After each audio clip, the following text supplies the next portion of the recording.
তরকারি রান্না করেছে মা। আলুর ডাল। দেখো আলু দিয়ে, দেখো তোমরা। বন্ধুরা দেখো আজকে খেতে এসেছি আবার।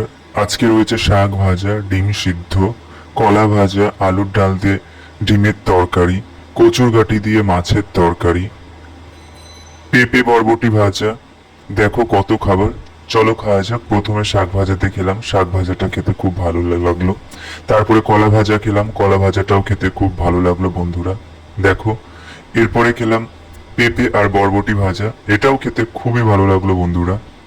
তারপরে নিলাম আলুর ডাল, ডিমের তরকারি। দেখো মুরগির ডিম খেতে কিন্তু আমার খুবই ভালো লাগে।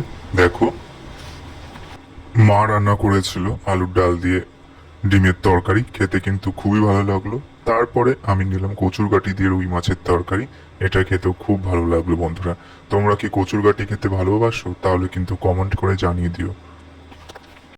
দেখা হচ্ছে পরে আর একটা খাবার ভিডিওতে।